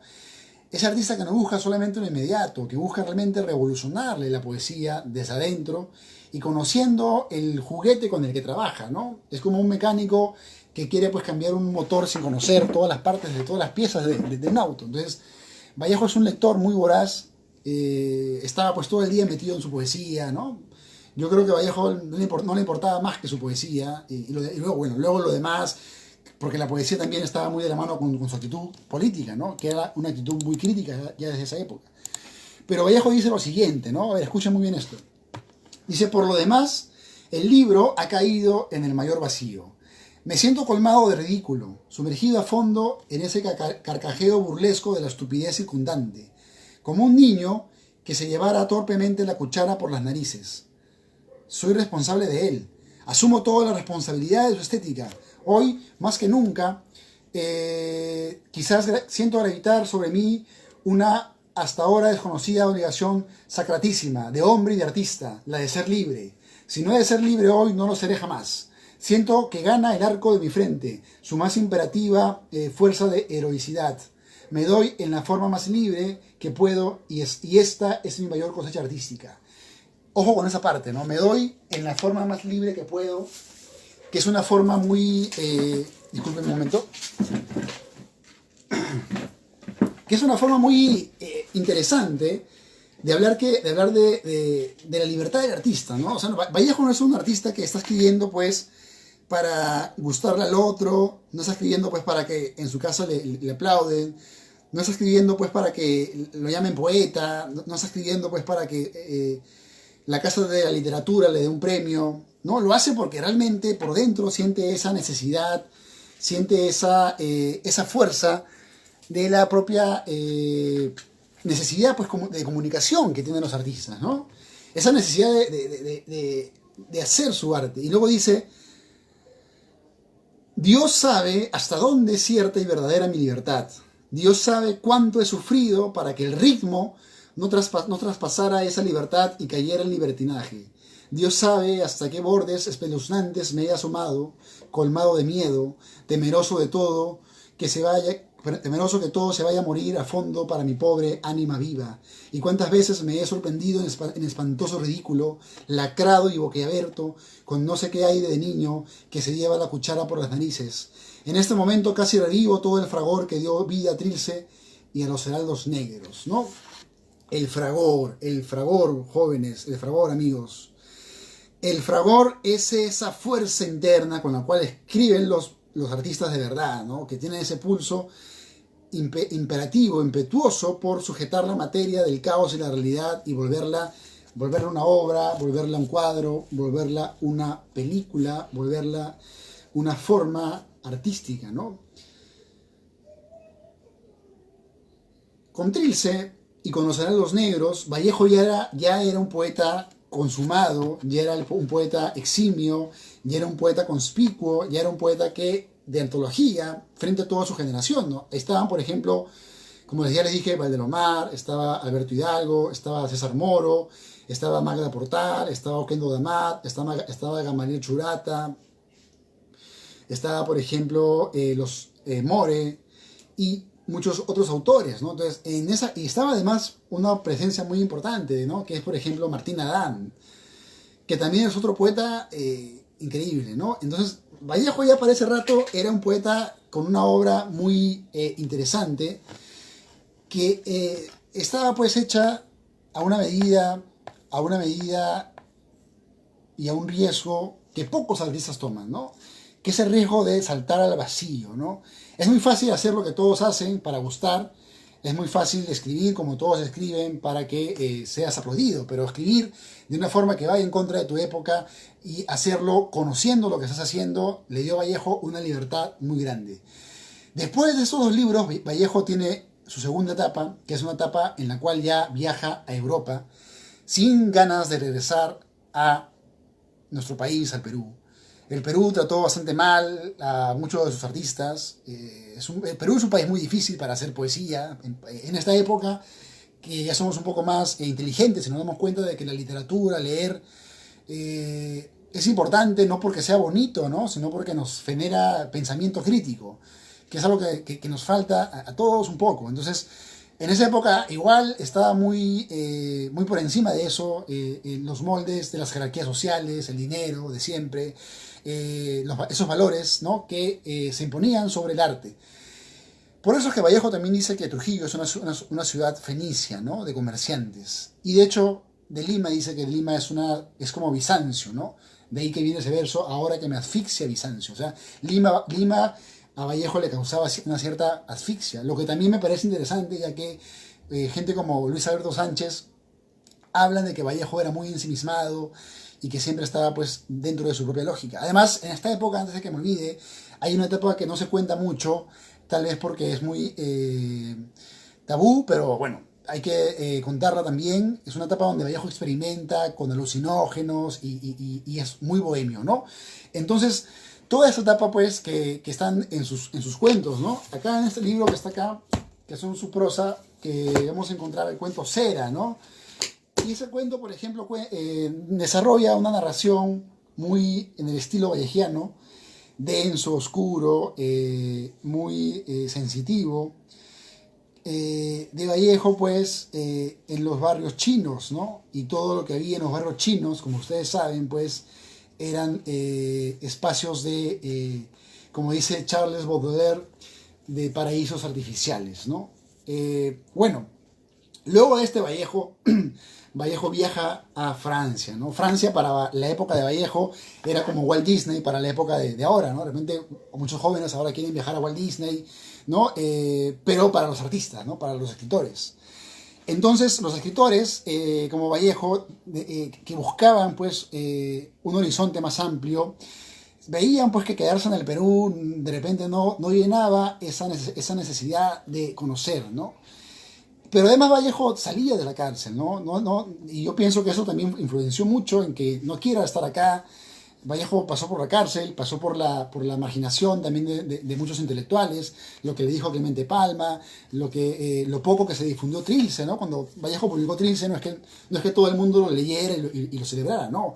Tuvo que pasar muchos años y tuvieron que decir los extranjeros, porque eso pasa mucho en el Perú, ¿no? Que si si lo dice un peruano, no vale, pero si lo dice alguien de Estados Unidos, sí vale, ¿no? A mí me parece bastante ridículo, ¿no? Pero bueno, es parte de nuestra propia forma de ser, ¿no? Entonces tuvieron que venir especialistas de Vallejo, ¿no? Que ya pudieron, pues, desarrollar su poética, ¿no? Y decir que Vallejo, pues, con ese libro, Trilce, había sido tan audaz como poetas ingleses como T.C. Eliot, o poetas irlandeses como Joyce, o poetas franceses como Apollinaire, o poetas como Ezra Pound, entre otros. Entonces vemos que Vallejo ya era parte de toda la poesía cosmopolita, de toda la poesía internacional. Siendo peruano ya conocía toda la movida europea, ojo con eso. O sea, no es que Vallejo sea pues un poeta que ignorara lo que pasaba en Europa, ¿no? Es como los que ahora vivimos acá en el Perú y leemos la poesía de todas partes porque tenemos el internet. Pero en la época de Vallejo había revistas, había correo, y Vallejo estaba siempre muy pendiente de todo lo que llegaba, de todo lo que pasaba, todas las modas, el surrealismo, todos los ismos, ¿no? Entonces Vallejo viaja a Europa y Europa pues le da el toque de gracia para terminar de ser su arte, ¿no? En Europa no la pasa, digamos, siempre bien. En Europa, por ejemplo, conoce a su esposa, a Georgette, bueno, y que esta mujer, esta francesa, curiosamente Vallejo y ella tienen una historia muy interesante, ¿no? Vallejo una noche sueña que se casaba con una extranjera, ¿no? Y ella también sueña que se encontraba pues con un latinoamericano. Entonces hay una coincidencia ahí extraña, y cuando Vallejo conoce a Georgette, ya Vallejo tenía una relación con otra pareja, pero con Georgette pues se quedan y ya se quedan hasta el final, ¿no? Juntos, y ocurren todas clases de cosas, entre otras cosas, con Georgette, Marie, Philippart, Travers, o simplemente Georgette Vallejo. Entre otras cosas, juntos venden un piso que Georgette hereda de su madre, con ese dinero viajan a Rusia, por ejemplo. Juntos viven penurias, pasan hambres, pasan viajes, pasan toda una vida bohemia en Francia, ¿no? Vallejo en Francia tiene una etapa bohemia y una etapa muy política, bueno, que se combina en realidad, ¿no? Y la etapa política es por influencia del Vallejo que está primero en España, ¿no? Entonces, ese Vallejo que ya llega a Europa y también pasa en una etapa por Francia, va a ser alimentado con otro tipo de certezas, ¿no? Ya Vallejo ya no va a ser solamente un poeta que buscaba el caos, ¿no? Sino no, Vallejo ya empieza a abrazar lo que es el socialismo, empieza a abrazar lo que es el comunismo como su propia ideología. Pero lo curioso de Vallejo es que Vallejo, eh, el comunismo y toda esta ideología, eh, es materialista, es una comprensión de la materia, ¿no? La materia por encima de lo idealista, y por eso son hegelianos de izquierda, ¿no? Sin embargo, en el comunismo de Vallejo también bebe algo de la propia influencia de Vallejo, de su lado cristiano, que nunca pierde, ¿no? Entonces, en Vallejo hay una mezcolanza, una suerte de cóctel de pensamiento. Yo siento que se hace socialista porque descubre, pues, la crueldad del capital y quiere pues una sociedad más justa para muchos marginados, ¿no? Y también ve esto en Madrid cuando pasa una etapa que justamente coincide con la Guerra Civil Española, donde también otros intelectuales como Pablo Neruda, como Octavio Paz o el propio Lorca, Miguel Hernández, se van a encontrar, ¿no? La Guerra Civil Española, como siempre les digo, fue una primera muestra de lo cruel que podían ser ya el humano en el siglo pasado, ¿no? Entonces, esta primera guerra va a desarrollarse en España, pero Vallejo incluso le va a dedicar un libro que es España aparta de Miste Cáliz, ¿no? Y es muy interesante ese libro. Justamente hace unas semanas atrás observaba una polémica que mantuvieron por YouTube el recordado Marco Aurelio de Negri y un estudioso de Vallejo sobre la hispanofilia de Vallejo, ¿no? Marco Aurelio comentaba que Vallejo le dedicaba poemas a España y no le dedicaba poemas, y que dedicarle poemas a España pues era un acto en contra del hecho de que España pues invadiera América y durante muchos siglos los mantuviera como esclavos, ¿no? Ahora, yo creo que mi lectura personal de esta idea es que Vallejo ya comprende para esta etapa que el padecimiento del obrero es un padecimiento universal, ¿no? Ya Vallejo al hacerse comunista se hace parte de todo ese espacio que es el espacio del proletariado, ¿no? Se vuelve parte de esa realidad y por ende ustedes saben que el proletariado no tiene una cultura tan ligada pues a un solo país, ¿no? Sino también hay una facción que busca una hermandad, ¿no? De ahí que venga la frase proletario del mundo unidos, ¿no? Que la da Marx en su manifiesto. Esta, esta etapa de Vallejo es la etapa en la cual Vallejo pues, se inmiscuye en la Guerra Civil Española y dedica unos poemas muy interesantes sobre todo lo que ocurre. Y a lo que iba, la mirada de Vallejo no es una mirada sobre España, sino es una mirada sobre el pueblo, que es una que el pueblo como tal es un aspecto universal, ¿no? El pueblo no le pertenece a un país, pero es eterno en todos los países. Entonces Vallejo, cuando busca en España parte de Mieste Cáliz, porque recuerden que España estaba siendo pues atacado por los propios militares con Franco a la cabeza y querían pues deshacerse de todas las partes de la izquierda. Todas las partes de la izquierda que luchaban en España eran, pues, por ejemplo, los anarquistas, ¿no? Justamente estaba leyendo un libro sobre Lorca, muy interesante, que habla de la muerte de Lorca, y esa parte es justamente la que les cuento ahora. Entonces, en España Vallejo ve todo esto, y Vallejo escribe, por ejemplo, esos poemas, ¿no?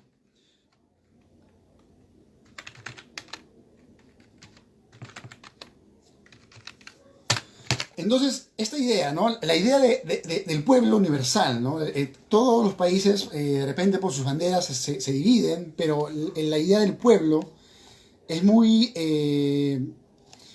atemporal, por una parte, y también sin fronteras, ¿no? Todos comparten una idea, y además Vallejo también apela, por ejemplo, a a España como a España no solamente de ese momento, ¿no? Sino a la España que se hace eterna con su literatura, ¿no? Entonces, además, hay otro detalle, ¿no? Que cuentan que los abuelos de Vallejo también eran españoles. Entonces, ese también es otro detalle también que sería muy interesante para entender esta inclinación vallejiana de cantarle a España, ¿no? Pero no, Vallejo no es el único que le canta a España, porque no se olviden que también por esas épocas Neruda escribe el libro España en el corazón, ¿no? Con España en el corazón, que es un libro también, acá está, eh, que habla pues, ¿no? De toda esta etapa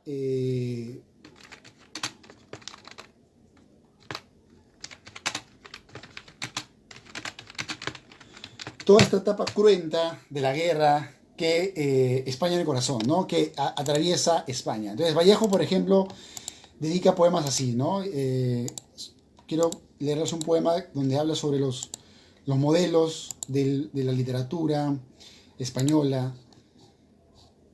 Y es un poemario que invita, es uno de los poemarios más interesantes de Vallejo porque nos invita a ponernos en la mirada del otro, ¿no? Ya no es un Vallejo que está en el caos, es un Vallejo que quiere pues buscar con la poesía, acercarse al otro y contagiar una esperanza, contagiar una revolución, contagiar un trabajo grupal, ¿no? Este poema Masa es un poema que Vallejo escribe en este libro, dice, ¿no? Dice, al fin de la batalla y muerto el combatiente, vino hacia él un hombre y le dijo, no mueras, te amo tanto. Pero el cadáver, ay, siguió muriendo. La imagen es la de una batalla, ¿no? La imagen es de una batalla y la de un muerto, y alguien llega y le dice, no mueras, ¿no? Y luego dice, se le acercaron dos y repitiéronle, no nos dejes, valor, vuelve a la vida. Pero el cadáver, ay, siguió muriendo. Acudieron a él 20, 100, 1000, 500.000, clamando, tanto amor y no poder nada contra la muerte. Pero el cadáver, ay, siguió muriendo. Este verso me parece magistral, ¿no? Es tanto amor y no poder nada contra la muerte, ¿no? Y es esa tristeza, pues, ¿no? Pero también esa impotencia. Finalmente la muerte nos arrebata todo, pero luego dice, ¿no? Le rodearon millones de individuos con un ruego común. Quédate, hermano. Pero el cadáver, ay, siguió muriendo. Entonces, todos los hombres de la tierra le rodearon, le vio el cadáver triste, emocionado, incorporóse lentamente, abrazó al primer hombre, echóse a andar, ¿no? Y este poema es un poema muy épico, ya que nos habla de la unidad entre todos, que logra lo imposible, en este caso, sacar a alguien, pues, alejarlo a alguien de la muerte, ¿no? La muerte como ese acto, esa otra madre, ese otro vientre al que vamos, y Vallejo busca en la solidaridad universal, busca una forma de vencer a la muerte, ¿no? Entonces vemos que su poesía va transformándose, ¿no? Es una transformación, podríamos decirle, hegeliana, que va de una tesis, antítesis a una síntesis, o que va de un negativo a un positivo y algo nuevo.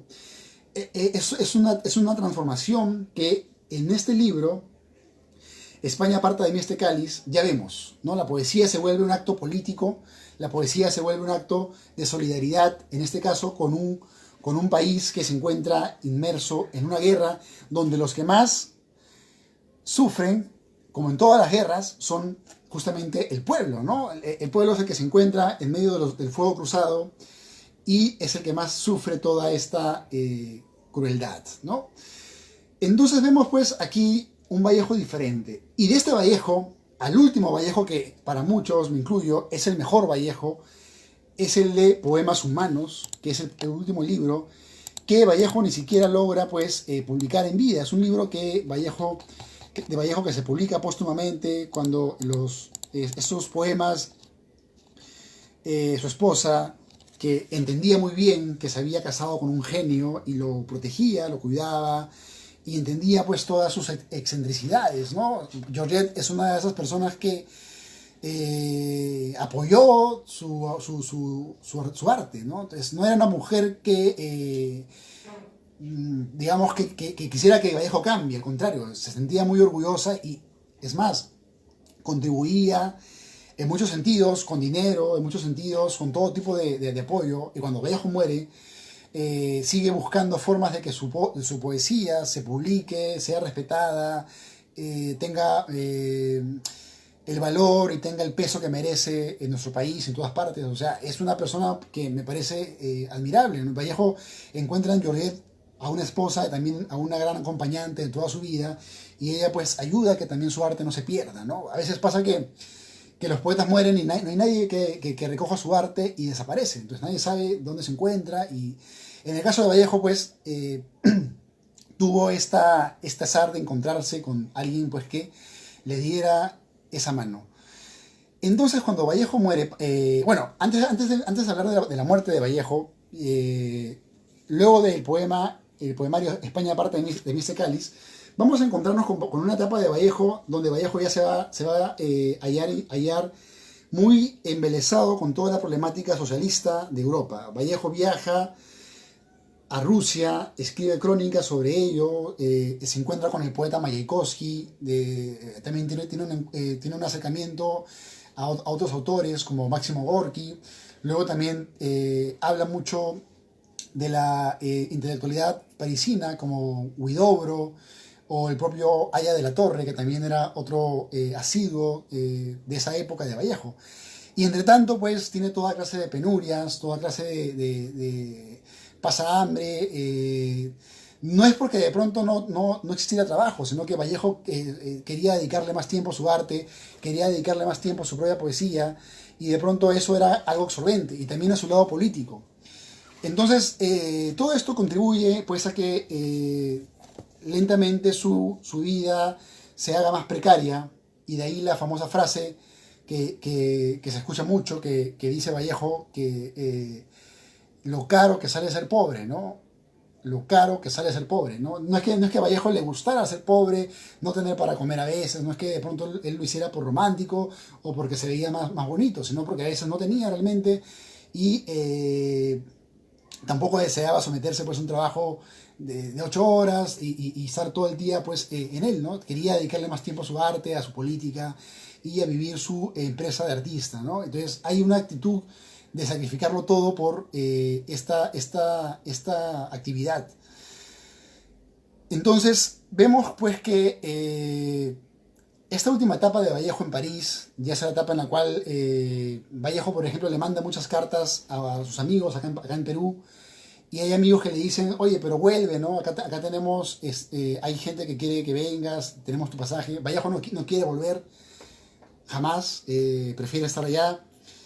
Y en sus cartas se ve, pues, cuánto ganaba por cada artículo, cuánto le pagaban, cómo a veces tenía que mudarse. Hay una anécdota que cuentan que Vallejo una vez, pensando que le iban a mandar una plata, se fue con su amigo, un amigo también latinoamericano, se fueron a comer a un restaurante de lujo, comieron todo, y cuando Vallejo buscó en el bolsillo, el amigo tampoco tenía. Entonces Vallejo fue a buscar al amigo que le iba a dar la plata y no lo encontró.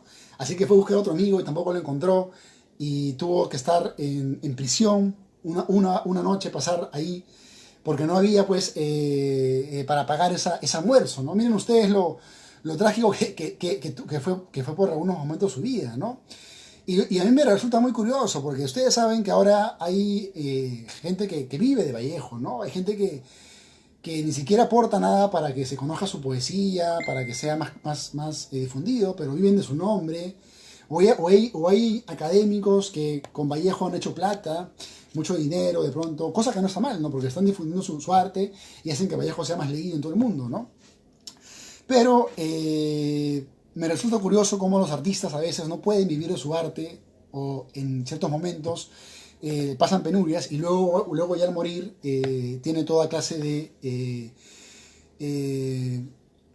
bueno, su obra tiene toda clase de valor, ¿no? Y es una obra que se vende muy cara, ¿no? También algo parecido le pasó a Van Gogh, ¿no? Ustedes saben que Van Gogh este pintor genial, pintaba todo el día, tenía todo su cuarto lleno de cuadros, sin embargo no podía venderlos y prácticamente vivía de lo que su hermano le mandaba, ¿no? Que nunca, a veces era lo que le alcanzaba para tomarse un té y comer un almuerzo y ya, ¿no? De viernes a domingo pintando y sin comer, ¿no? Y tomándose a veces alcohol y así, ¿no?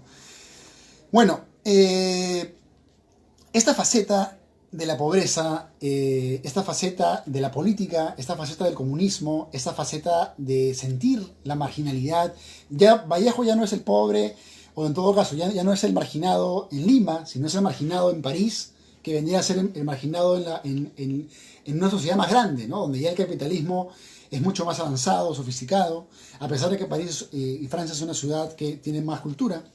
Y esto lleva a Vallejo pues a una actitud más humana, ¿no?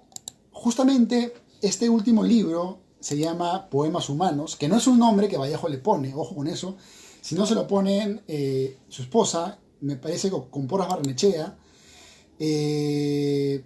tienen esta idea de ponerle este título y se publica pues póstumamente y vamos a ver poemas como estos, ¿no? Por ejemplo,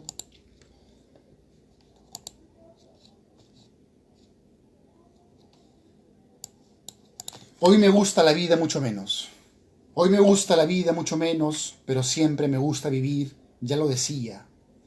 Casi toqué la parte de mi todo y me contuve.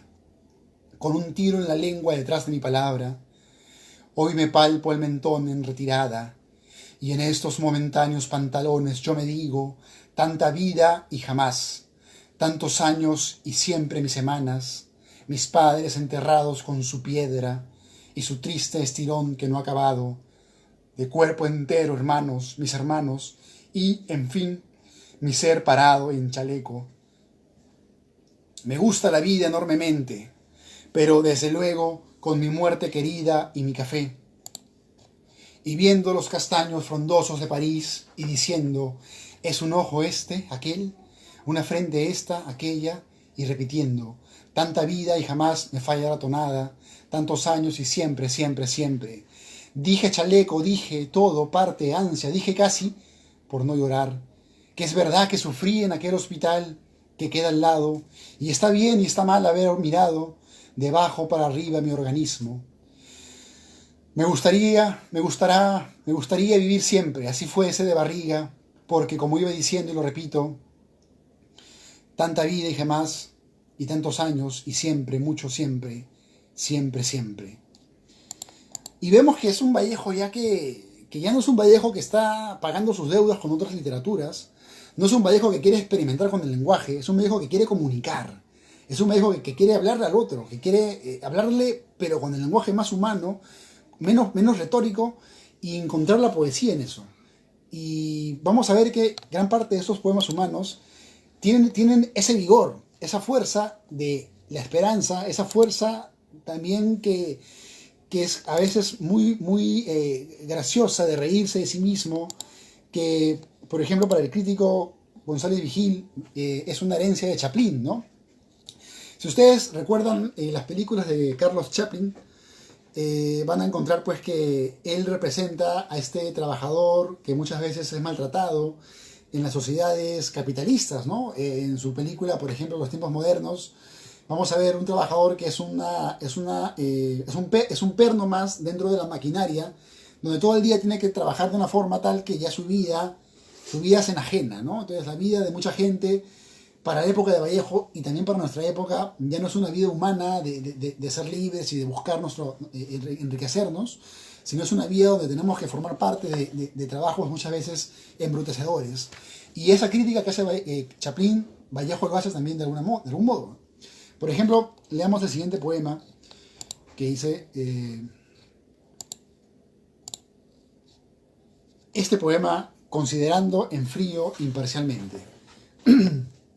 Y dice lo siguiente, considerando en frío imparcialmente que el hombre es triste y tose y, sin embargo, se complace en su pecho colorado, que lo único que hace es componerse de días, que es lóbrego, mamífero y se peina, ¿no? Es una mirada sobre el humano. El humano el humano solo se compone de días.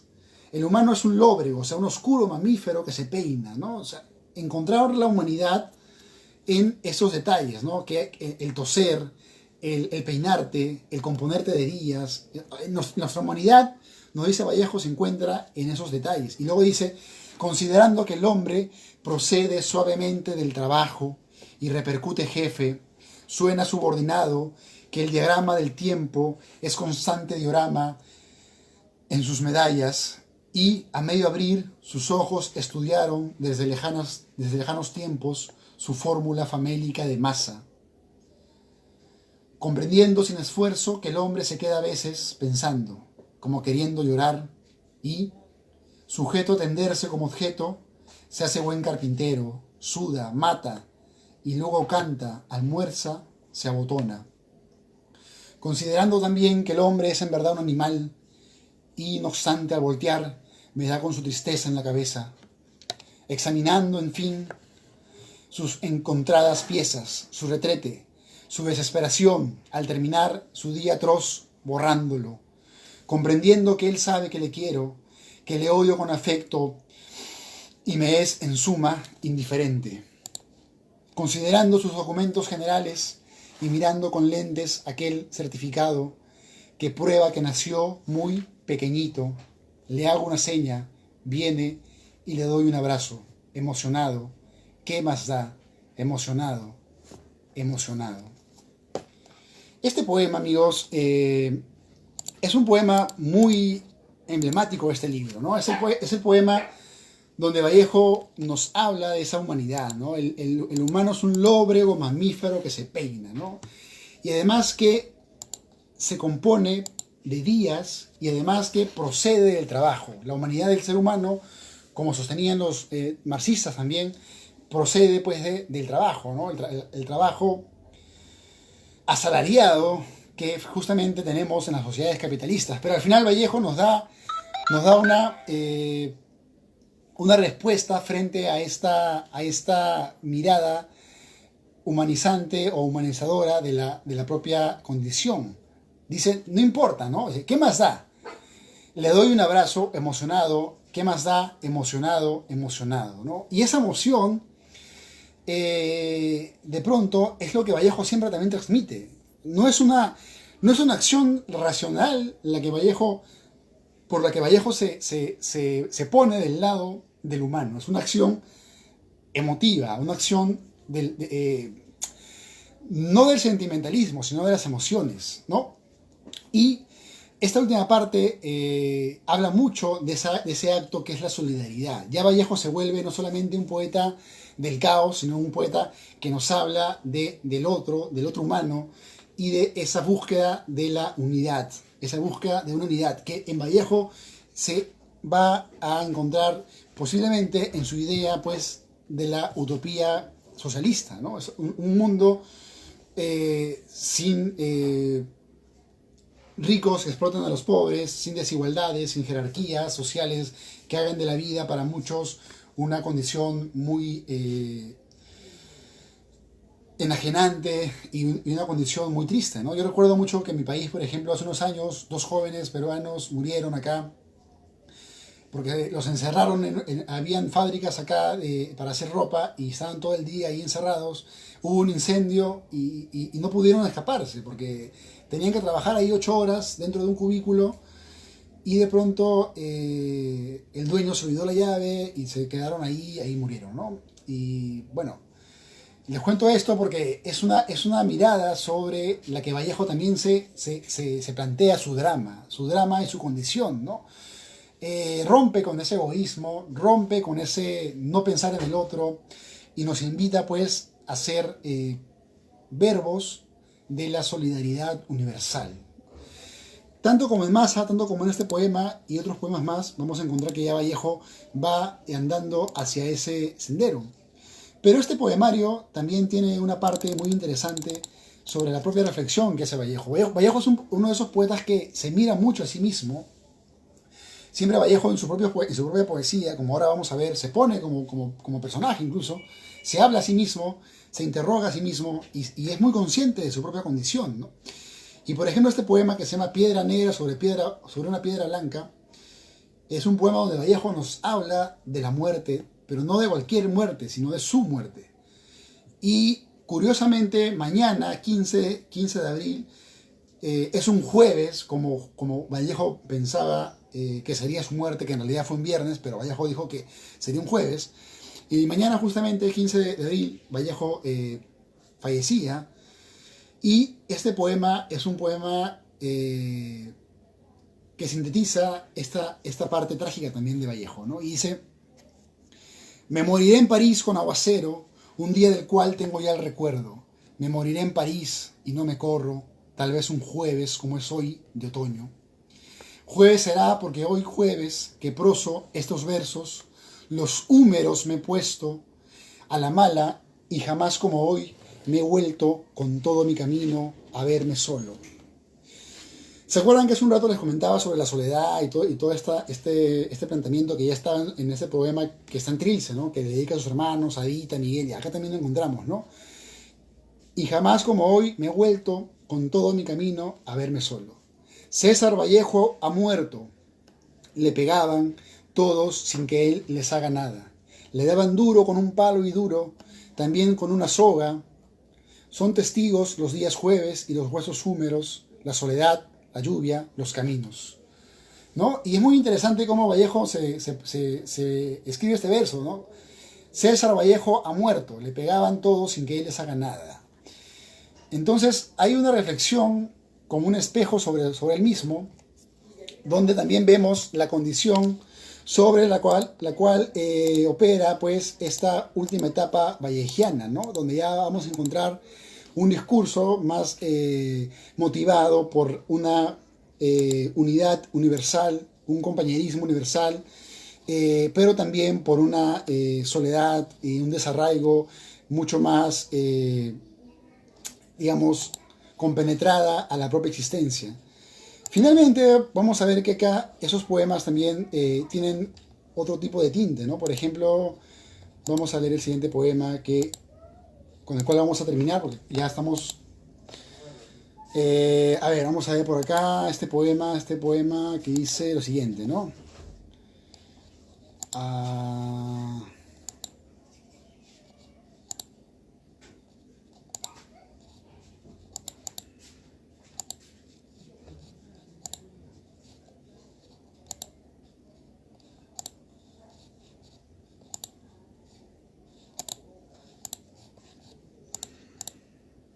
acá está. Bueno, entonces vemos que Vallejo es un artista complejo. Por una parte, escribe en todos los géneros, no evita hacer teatro, hace prosa, hace cuentos, hace novelas, hace ensayos, hace artículos periodísticos, hace crítica de literatura, desarrolla también diario, breves, como crónicas de sus viajes por Rusia, hace poemarios y vemos ahí su lado plural. Y por otra parte vemos una defensa de la humanidad como una suerte de religión. Vallejo de una forma ya entra a ser una suerte de verbo, una suerte de búsqueda de una filosofía estética donde nos invita pues a un tipo nuevo de sentir, a un tipo nuevo de estar. Y este último poema que les voy a leer se llama Traspié entre dos estrellas, y curiosamente también fue parte de una película alemana, me parece, europea en todo caso, donde también lo traducen y lo citan, ¿no? Vallejo es muy leído en muchos países. Cuando Vallejo lo traducen en Norteamérica hay bastante interés sobre su obra. Recuerdo un poema de Charles Bukowski que le dedica a Vallejo, donde otras cosas dice que Vallejo nunca ningún poema de Vallejo le parece malo, ¿no? O nunca lo decepcionó. Y bueno, este poema se llama Traspié entre dos estrellas y dice lo siguiente: hay gentes tan desgraciadas que ni siquiera tienen cuerpo. Cuantitativo el pelo, baja en pulgadas la genial pesadumbre. El modo arriba, no me busques, la muela del olvido. Parecen salir del aire, sumar suspiros mentalmente, oír claros azotes en sus palabras. Vanse de su piel, rascándose el sarcófago en que nacen, y suben por su muerte de hora en hora, y caen a lo largo de su alfabeto gélido hasta el suelo. Hay de tanto, Ay de tan poco, ay de ellas, ay de mi cuarto, oyéndolas con lentes, ay en mi tórax, cuando compran trajes, ay de mi mugre blanca, en su es mancomunada. Amadas sean las ovejas Sánchez, amadas las personas que se sientan, amado el desconocido y su señora, el prójimo con mangas, cuello y ojos. Amado sea aquel que tiene chinches, el que lleva zapato roto bajo la lluvia, el que vela el cadáver de un pan con 2 cerillas, el que se coge un dedo en una puerta, el que no tiene cumpleaños, el que perdió su sombra en un incendio, el animal, el que parece un loro, el que parece un hombre, el pobre rico, el puro miserable, el pobre pobre. Todas esas imágenes sería muy interesante analizarlas una por una, ya queda con ustedes, para que las saboreen después, pero son imágenes que recorren mucho de esa internalidad que les digo, del desarraigo, de la soledad, de la pobreza. Y luego dice, amado sea el que tiene hambre o sed, pero no tiene hambre con que saciar toda su sed, ni sed con que saciar toda su hambre. Amado sea el que trabaja al día, al mes, a la hora, el que suda de pena o de vergüenza, aquel que va por orden de sus manos al cinema, el que paga con lo que le falta, el que duerme de espaldas, el que ya no recuerda su niñez. Amado sea el calvo sin sombrero, el justo sin espinas, el ladrón sin rosas, el que lleva reloj y ha visto a Dios, el que tiene un honor y no fallece. Amado sea el niño que cae y aún llora, y el hombre que ha caído y ya no llora. Hay de tanto, hay de tan poco, hay de ellos. Y no me parece nada espontáneo que al final diga, amado sea el niño. Amado sea el niño que cae y aún llora. Y el hombre que ha caído y ya no llora. ¿No? Y yo creo que en ese verso podemos hacer un resumen de esta conferencia sobre Vallejo, porque Vallejo no deja de ser un niño que quiere expresar el mundo, buscar esa gran mesa donde todos puedan sentarse, donde todos puedan ser parte de una igualdad, ser parte de una propia comunidad, y de pronto no lo encuentra en la realidad, no encuentra esa bondad, esa solidaridad, y la hace pues parte de una búsqueda de su poesía. Es una poética solidaria entonces con el otro, con el que duerme de espalda, con el calvo sin sombrero, con el ladrón sin rosas, ¿no? Con el que tiene un honor y no fallece. Y todos esos son de alguna forma la propia complejidad de cada ser humano, ¿no? De pronto habrá en el abanico, el catálogo de humanos que Vallejo veía, todo este tipo de seres, ¿no? De pronto, el que no tiene para recordar su cumpleaños, el que ni siquiera se acuerda de su niñez, el calvo que no usa sombrero, pero al final dice, el niño que cae y aún llora. Yo creo que ese niño que cae y aún llora es Vallejo, porque de alguna forma Vallejo hace de ese llanto o de ese dolor en ciertos poemas una poética y una voz que hermana a los humanos, más allá de la dimensión que puede surgir por el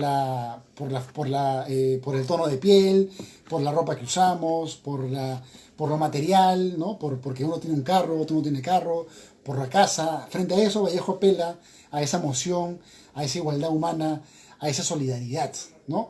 Y luego dice, y el hombre que ha caído y ya no llora, ¿no? Y ese no llorar tal vez es ese no sentir, es ese enajenamiento que Vallejo pues observa en la realidad que vive y padece, y de pronto busca también con su poesía de alguna forma sacudir, de alguna forma honesta, revelar.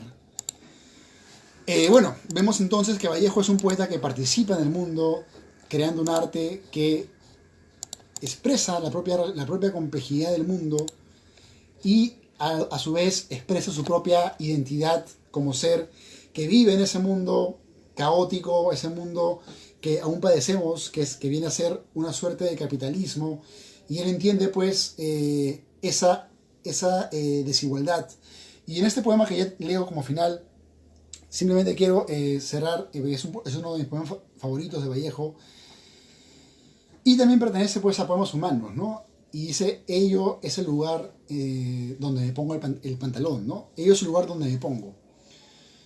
Bueno, de la muerte de Vallejo hasta esta época, 2021, donde ya lo leemos por todas partes y escuchamos su nombre y ya es como parte del menú cultural de todos en el colegio. Incluso en el colegio acá en el Perú tenemos mucho la costumbre de leer Paco Yunque, ¿no? Que es el cuento del niño del Ande, que toda la gente, que el niño que llega de provincia a Lima y acá lo maltratan, le hacen bullying, ¿no? Y que podría bien también ser Vallejo, ¿no? Vallejo no deja de ser ese niño también, pues, que no se encuentra en el mundo, ¿no? Que no puede encontrar un territorio como el territorio que en la familia que numerosa que él tiene, con muchas hermanas, su familia, sus padres, logra cultivar, ¿no? Entonces, para terminar, voy a leerles este poema y quiero invitarlos, pues, a que me sigan la siguiente semana. Voy a hablarles de Borges, pero sobre todo del Borges poeta, porque el Borges cuentista lo voy a tomar de una forma más somera, pero sobre todo el Borges poeta, porque Borges en un inicio fue básicamente poeta. Y bueno, con este poema me despido entonces y se llama Ello es el lugar donde me pongo el pantalón. Y dice, ello es el lugar donde me pongo el pantalón. Es una casa donde me quito la camisa en alta voz y donde tengo un suelo, un alma, un mapa de mi España. Ahora mismo hablaba de mí conmigo y ponía sobre un pequeño libro un pan tremendo. Y ponía sobre un pequeño libro un pan tremendo, ¿no? La metáfora del pan que ya les conté al inicio. Y él luego, hecho el traslado, he trasladado queriendo canturrear un poco el lado derecho de la vida al lado izquierdo. Y más tarde me he lavado todo el vientre, vidriosa, dignamente, he dado vuelta a ver lo que se ensucia, he raspado lo que me lleva tan cerca y he ordenado bien el mapa que cabeceaba o lloraba, no lo sé. Mi casa, por desgracia, es una casa, un suelo por ventura, donde vive, con su inscripción, mi cucharita amada, mi querido esqueleto ya sin letras, la navaja, un cigarro permanente. De veras, cuando pienso que en lo que es la vida, no puedo evitar de decírselo a Georgette, a fin de comer algo agradable y salir por la tarde a comprar un buen periódico, guardar un día para cuando no haya, una noche también para cuando no haya. Así se dice en el Perú, me excuso. Del mismo modo sufro con gran cuidado, a fin de no gritar o de llorar, ya que los ojos poseen, independientemente de uno, sus pobrezas. Quiero decir, su oficio, algo que resbala del alma y cae el alma. Habiendo atravesado 15 años, después 15 y antes 15, uno se siente en realidad tontillo. Es natural por lo demás que hacer, y sin dejar de hacer, que es lo peor, sino vivir, sino llegar a ser lo que uno es entre millones de panes, entre miles de vinos, entre cientos de bocas, entre el sol y su rayo que es de luna, y entre la misa, el pan, el vino y mi alma. Esta última parte, esta parte que les acabo de leer es muy interesante, ¿no? Porque se afirma, a pesar de que es un socialista y todo, defiende mucho su individualidad, ¿no? Que es lo que no pierde como artista, ¿no? Ese mirar el mundo de una forma especial, ¿no? Que tienen los artistas capos como Vallejo. Hoy es domingo y por eso me viene a la cabeza la idea, al pecho el llanto y a la garganta, así como un gran bulto. Hoy es domingo y esto tiene muchos siglos. De otra manera sería quizá lunes y vendríame al corazón la idea.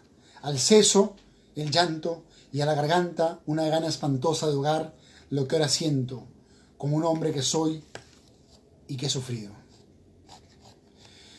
Y bueno, amigos, podemos seguir hablando de Vallejo de manera más meticulosa, pero el punto es que los seminarios de ahora son breves y espero sustanciosos homenajes a los poetas latinoamericanos más importantes del siglo pasado. En la clase anterior hablamos de Pablo Neruda. Esta conferencia la dedicamos a César Vallejo.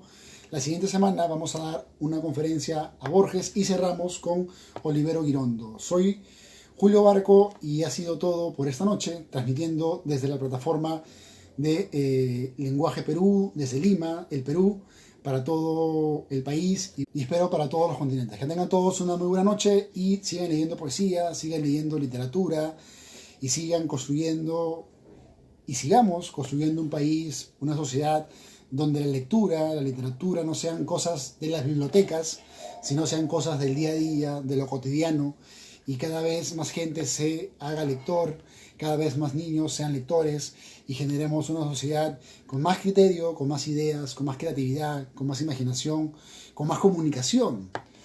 Y eso pues contribuye a que el mundo mejore, siquiera un poquito de lo que ya está. Con todos que tengan una muy buenas noches y nos vemos en el siguiente seminario.